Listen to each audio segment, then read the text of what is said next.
Quem encobre as suas transgressões jamais prosperará, mas quem as confessa e deixa alcançará misericórdia.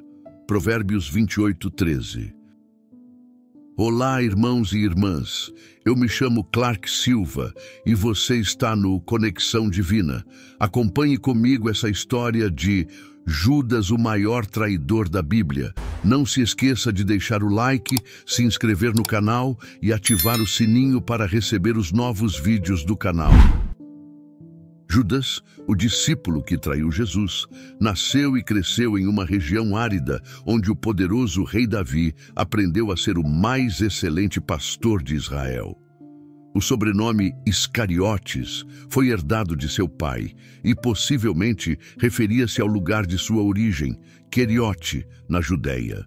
Apesar das especulações sobre sua possível filiação a grupos extremistas, o histórico sugere que Judas buscava um Messias para restaurar a liberdade de Israel. Como filho da tribo de Judá e criado no coração da Judéia, ostentando o honroso nome de Judas, dificilmente poderia haver um judeu mais leal em todo o Israel. A escolha de companheiros para acompanhá-los em suas jornadas era uma tarefa desafiadora. Jesus, consciente da importância dessa decisão, escolheu seus amigos mais próximos e os discípulos a quem ensinaria os caminhos de seu Pai. Ele chamou 12 discípulos, dando-lhes poder e autoridade sobre espíritos imundos para expulsá-los e curar todo tipo de doença e enfermidade. Mateus 10:1. Esses 12 homens foram convocados para a obra que estava por vir. Embora todos tenham aceitado o privilégio de caminhar com o Messias, incluindo Judas Iscariotes, este último acabou traindo Jesus. A motivação por trás de sua traição é um mistério significativo. Para entender como Judas chegou a esse ponto como discípulo, é necessário examinar suas ações. Frequentemente, ele se juntava aos outros discípulos para realizar as tarefas do Mestre, retornando com resultados notáveis. Assim como os outros, ele reconhecia a necessidade de mais trabalhadores para proclamar a mensagem da salvação. No entanto, apesar de parecer obediente às instruções do bom pastor Jesus, Judas acabou traindo-o, demonstrando uma traição surpreendente após ter sido considerado um dos seguidores mais fiéis. Tudo o que os discípulos precisavam fazer era seguir as orientações do pastor e alcançar resultados extraordinários. Não há menção de rebelião ou preguiça em relação a Judas nos relatos bíblicos. Sempre que havia trabalho a ser feito, pessoas para servir e curas para administrar em nome de Jesus, Judas estava lá, mostrando-se trabalhador e dedicado. No entanto, é crucial estar ciente das pequenas armadilhas que podem surgir para distrair e desviar-nos, especialmente quando as coisas estão indo bem. No entanto, na metade desse fervoroso serviço, Judas Iscariotes mudou. Seu coração agora estava voltado para sua própria agenda, não mais alinhado com o propósito do Mestre.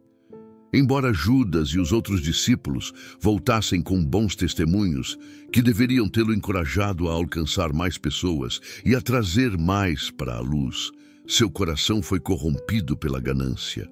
Ele começou a buscar realizar seus desejos egoístas, especialmente quando incumbido de tarefas envolvendo dinheiro. Além de suas responsabilidades como discípulo e anunciador do reino, Judas também se tornou o administrador financeiro do grupo. Sua proficiência com números e avaliação de valores provavelmente influenciou seu pensamento. Um exemplo disso foi quando ele questionou o uso de um perfume caro, sugerindo que poderia ter sido vendido para ajudar os pobres. João 12:1-5. Judas avaliou o perfume em 300 denários, uma quantia significativa, equivalente a milhares de dólares hoje em dia. Talvez o salário de um trabalhador por um ano. Trabalhar tão próximo de Jesus também exigia habilidades de planejamento financeiro. como quando tiveram que alimentar uma multidão de mais de 4.000 pessoas. Todos dependiam das habilidades financeiras de Judas para garantir que as coisas funcionassem sem problemas. Porque seu coração estava desviado, ele se tornou um ladrão, apropriando-se das economias. Inicialmente, provavelmente manipulou registros para não levantar suspeitas, mas sua ganância o levou a um ponto em que seu mal não poderia ser escondido. Esse homem, ganancioso e descrito como ladrão, optou por roubar em vez de buscar ajuda em momentos de extrema necessidade. Mesmo caminhando ao lado do Senhor por um tempo, ouvindo seus ensinamentos contra a ganância e suas consequências, ele caiu no mesmo pecado e traiu seu mestre. Judas, um dos 12 discípulos, dirigiu-se aos principais sacerdotes, oferecendo-se para traí-lo por 30 moedas de prata. Mateus 26, 14 e 15. É lamentável ver alguém com um chamado apostólico tão grande sucumbir dessa maneira. Gerenciando dinheiro por mais de 3 anos como contador do Senhor e de seus discípulos, ele vendeu seu mestre por uma quantia relativamente insignificante. Por mais que precisasse realmente do dinheiro ou tenha sucumbido à tentação, Judas falhou em questionar suas próprias motivações. O diabo o viu como uma ferramenta útil. Mesmo diante da oportunidade final de mudar, ele não a aproveitou. Quando Jesus anunciou que um dos discípulos o trairia, cada um, profundamente entristecido, questionou se seria ele. Judas, o traidor, também perguntou, e Jesus confirmou que seria ele. Mateus 26, 20, 25. Se a ganância não tivesse consumido seu coração, ele poderia ter parado naquela ceia. As palavras do Senhor deveriam tê-lo detido, mas seus ouvidos estavam ensurdecidos pelo poder da ganância e do desejo pelo dinheiro. Assim, ele procurou uma oportunidade para trair aquele que o amava. Após sua grande traição, Judas começou a sentir remorso. Os últimos momentos de Judas, conforme relatados por Mateus, o mostram pela última vez traindo Jesus no Getsêmani. Provavelmente, ele acompanhou Jesus e a guarda do templo até o palácio de Caifás, onde permaneceu durante o julgamento judaico. O remorso de Judas é registrado por Mateus quando, ao ver que Jesus estava condenado, ele se sentiu tomado pelo peso de sua culpa. Logo pela manhã, os principais sacerdotes e os anciãos fizeram planos para executar Jesus. Judas, ao perceber que havia traído um inocente, ficou tomado pelo remorso e devolveu as 30 moedas de prata, confessando seu erro.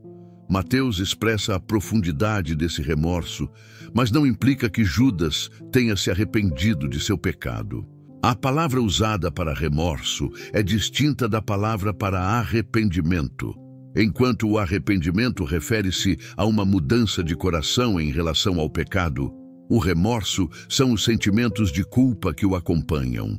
Judas admitiu seu erro ao trair um inocente e sentiu o peso da sua traição em sua consciência. No entanto, seu remorso não levou a uma verdadeira mudança de coração. Em vez disso, ele tentou devolver o dinheiro aos principais sacerdotes e anciãos, que também compartilhavam a culpa pela morte de Jesus. Infelizmente, até mesmo eles estavam endurecidos em seus corações, mais do que Judas. Mesmo que Judas tenha devolvido o dinheiro manchado de sangue ao templo, ele não consegue se absolver do pecado.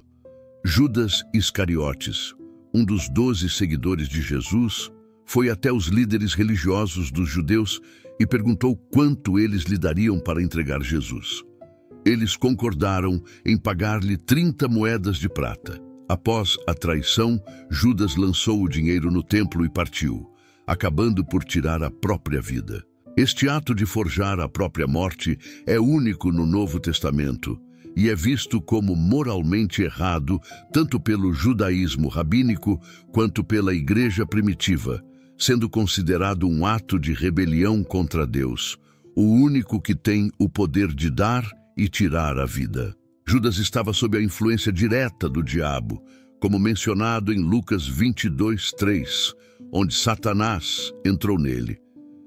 Escolher essa forma de morte pode ter sido uma tentativa de escapar do tormento de enfrentar as consequências de suas ações. Após a partida de Judas, os principais sacerdotes recolheram as moedas e declararam que era contra a lei colocar aquele dinheiro no tesouro, pois era considerado dinheiro manchado de sangue, seguindo o princípio encontrado em Levítico.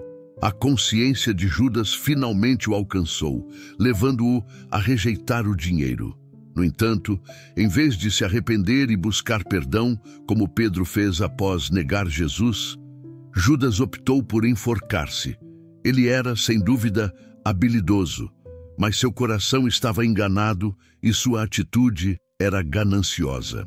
Uma forma de evitar cair nos mesmos erros é recusar-se a agir com motivos ocultos no coração. Devemos, ao invés disso, dedicar-nos com integridade a cada tarefa que Deus nos confia. Independentemente da natureza da tarefa, devemos fazê-la como se estivéssemos servindo ao Senhor, e não aos homens. Colossenses 3:23. Nunca devemos esquecer que Deus valoriza não apenas o que fazemos, mas também a nossa atitude em relação às pessoas e às responsabilidades que nos são confiadas. Judas já partiu e não pode mais corrigir os erros que cometeu ou reparar os corações que feriu. No entanto, ainda estamos aqui e temos o presente do tempo, algo que Judas não possui mais. Se cometemos erros, agimos com deslealdade ou machucamos alguém, podemos pedir ajuda ao Senhor para fazer as coisas certas hoje. A história de Judas Iscariotes é uma narrativa trágica de traição, remorso e um fim sombrio. Destaca os perigos da ganância, da falta de arrependimento e da escolha de um caminho obscuro. Enquanto Judas optou pelo desespero, encerrando sua própria vida, essa narrativa nos convida a refletir sobre a importância de escolhas conscientes, arrependimento genuíno e busca pela reconciliação. Que possamos aprender com essa história e, em nossas próprias jornadas, escolher o caminho da lealdade, da honestidade e do arrependimento, reconhecendo as segundas chances que Deus nos oferece. Que Ele esteja conosco em cada passo do caminho. Se você deseja se reconciliar com Jesus, comente: eu te aceito, Senhor Jesus, como meu único e suficiente Senhor e Salvador. Muito prazer em ter você nessa jornada espiritual. Nos siga para sempre estar atualizado no mundo bíblico. Curta e compartilha essa história. Fiquem com Deus e até a próxima.